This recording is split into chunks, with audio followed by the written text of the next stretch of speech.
పెద్దబాబు గారు మరో 2 ఇడ్లీలు వేయమంటారా? నా వద్దులే గాని బాబు కొట్టించు. నీకు చిన్న బాబు.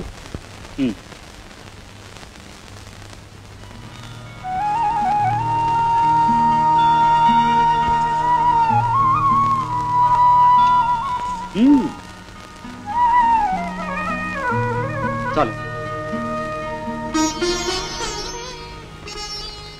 సుకుమార్, ఏమిటాడి? గాజులు చేయి వడ్డించని భోజనం భోజనం కాదంట, ఇల్లాలు లేని ఇల్లు ఇల్లు కాదంట. అందుచేత ఇక నుంచి మనం గాజుల చేతి వడ్డనతోనే భోజనం చేయాలి. ఈ ఇంటికి ఒక ఇల్లాల్ని తీసుకురావాలి. ఏమంటా? నా ఉద్దేశం కూడా అదే డాడీ. అయితే గుంటూరులో ఒక సంబంధం ఉందిట, దాన్నే ఖాయపరుస్తాను. అమ్మాయి గురించి వివరాలు ఏమైనా తెలుసుకున్నారా? తెలుసుకోకుండా ఎలా ఉంటానరా? లక్షణమైన పిల్ల, సాక్షాత్తు లక్ష్మీదేవిలా ఉంటుందట. ఎంతవరకు చదివిందట? బిఏ. వంట వరపు ఏమైనా వచ్చా? ఓ, ఆ విషయంలో తల్లి దగ్గర బాగా తరఫీదు పొందిందట. Very good. అయితే ఇంక ఆలస్యం దానికి.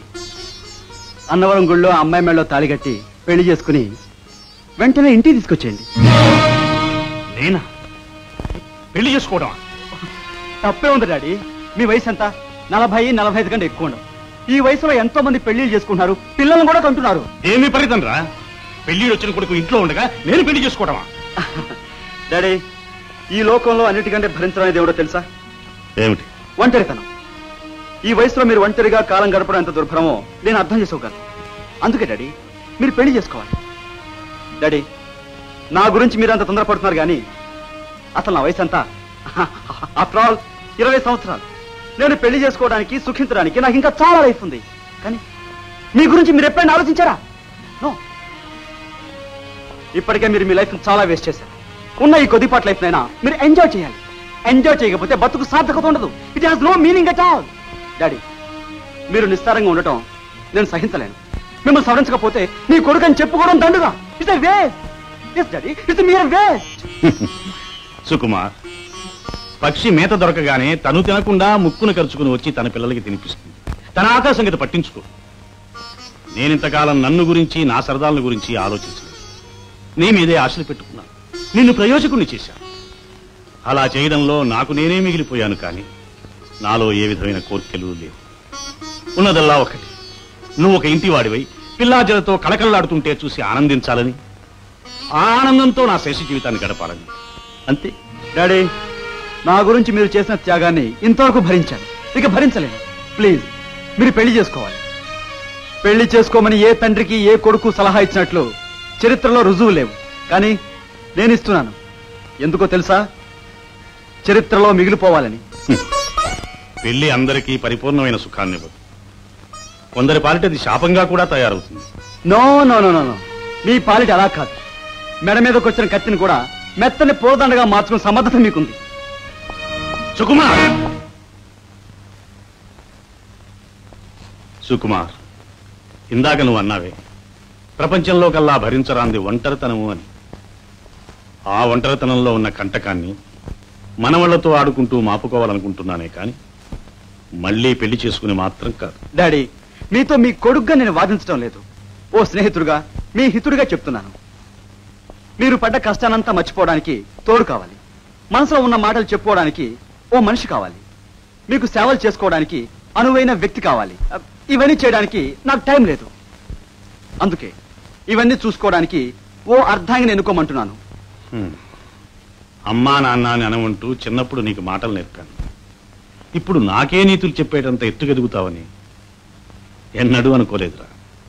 డాడీ, కొడుకు ఎదిగి తండ్రి స్థితికి వస్తాడు. తండ్రి వయస్సు మీరి కొడుకు స్థితికి వస్తాడు.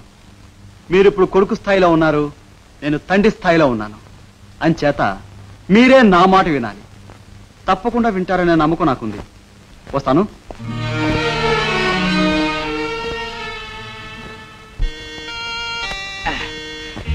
చంద్రమ పిండి అన్నమాట ప్రకారం 1000 రూపాయలు అట్టుకొచ్చి నీ చేతులు ఏర్పడలేదు.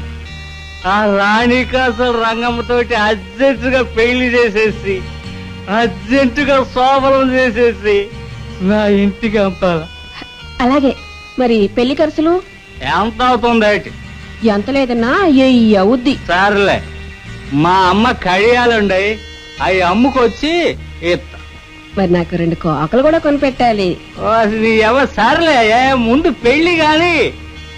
నిన్ను కూకోబెట్టి పోషిస్తా. నువ్వు సరదాగా యాత్రలకు వెళ్ళాలనుకుంటే టికెట్ కూడా కొని పెడతా.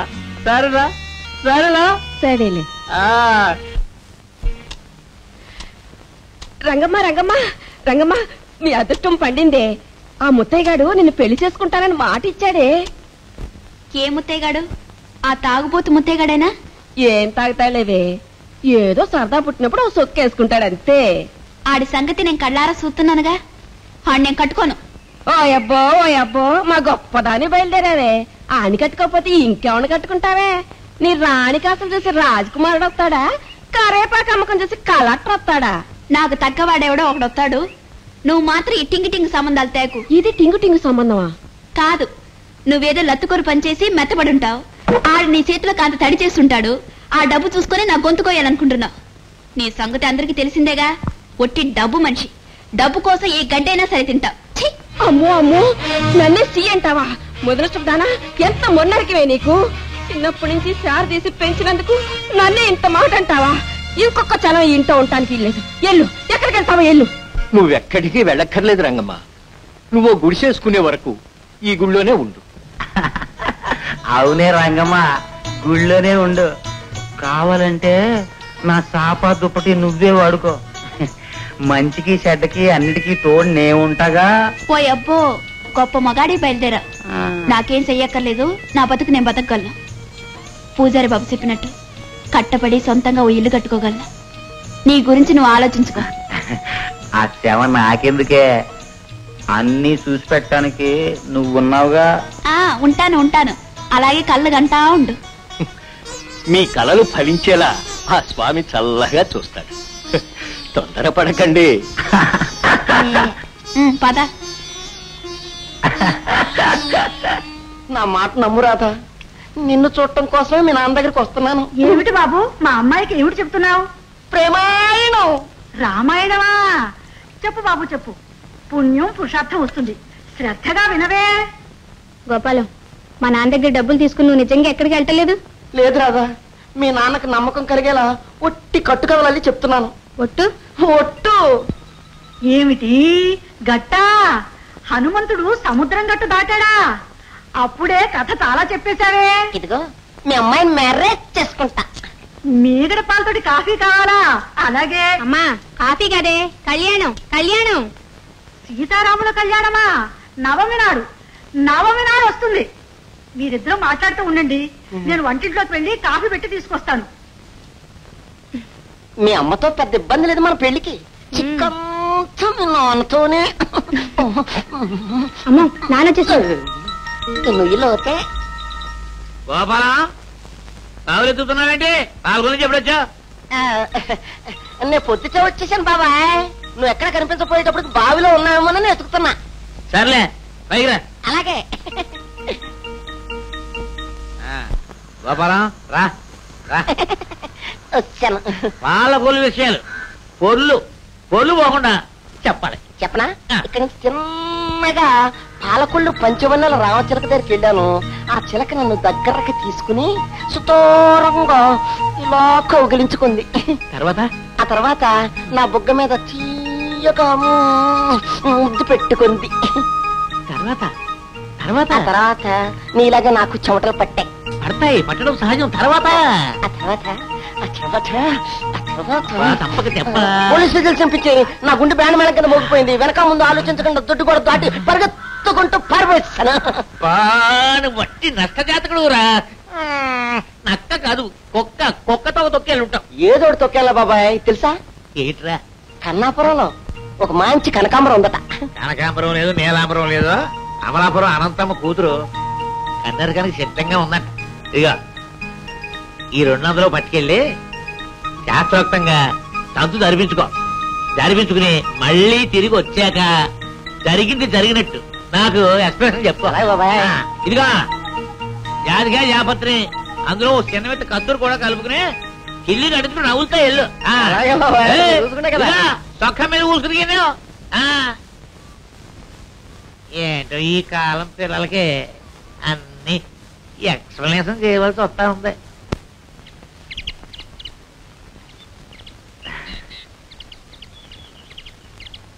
రంగమ్మా రంగమ్మా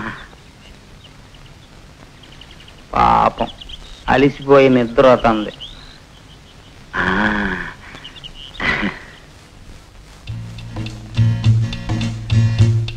రాగమ్మా రాగమ్మా ఏంటో నాతో ఆడుకున్న వాళ్ళందరికీ పెళ్లిళ్ళు అయిపోయాయి, నేనే ఇట్ట ఉండిపోయాను. నువ్వు అంటే చాలు మన పెళ్లికి ఏర్పాట్లు చేసేస్తాను. ఇదిగో నన్ను అలా తెంగురోని చూసినట్టు చూడకో, కష్టపడి నీకోసం బోళ్ళంత సంపాదిస్తానే.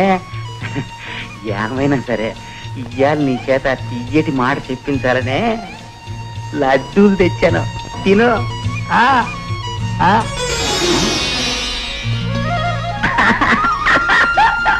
బొమ్మతో మాట్లాడితే ఏం లాభం?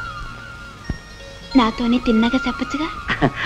అదే మరి నిన్ను చూడటంతోనే నాకు ఏకాదశి అయిపోతాది. తిన్నగా చెప్పలేకపోతున్నాను. నేనంటే భయమా? భయం కాదు, అదేదో ఇది. నేనంటే అంత ఇష్టమా? కొండంత ఇష్టం. మరి నీకు? నాకు ఇష్టమే.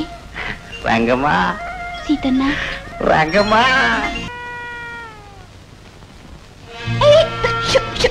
నీకేదైనా మతుందా? ఎక్కడున్నావు? ఏం ఆలోచిస్తున్నావు? పిల్లి అలా అట్టు తింటుంటే చూస్తూ ఊరుకుంటావే. నేను ఇటు కళ్ళు కంటున్నావా? నీ జీవితం కళ్ళు గంటల్లోనే గడిచిపోయేలా ఉంది. చేతిలో ఉన్న వస్తువు జారబెట్టుకుంటే బతికే జారిపోతుంది, జాగ్రత్త. అయితే నేను ఎంతసేపు కల్లో ఉండిపోయానన్నమాట. అబ్బా ఏం ఏకాదశిరా బాబు, కల్లోనే ఇంత రుచిగా ఉంటే.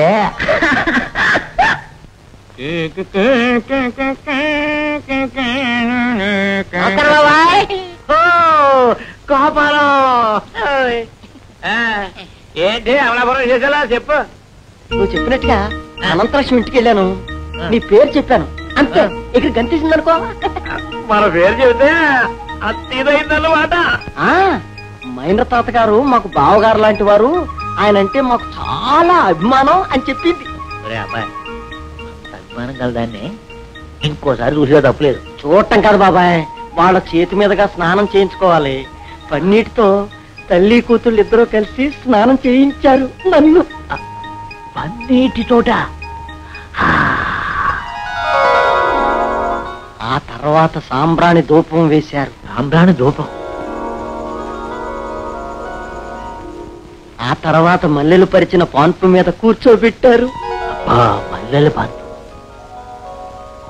ఆ అమ్మాయిని కౌగిల్లోకి తీసుకున్నాను, ముద్దు పెట్టుకోబోయాను. ఇంతలో ఆ అమ్మాయికి మూర్ఛ వచ్చి పడిపోయింది. నువ్వు వట్టి నష్టజాతకుడు రా, ఎక్కడికి వెళ్ళినా చొక్కేదురే. మజా చేసుకోవడం మక్కువ తీసుకోవడం నీకు తెలియదు. ఈ పట్టు చూడు బాబాయ్, కోరుకొండలో రాజ్యలక్ష్మి అని ఉందట. ఈసారి నా పసు చూపిస్తాను. ఏది 400 పడే పడే పడే.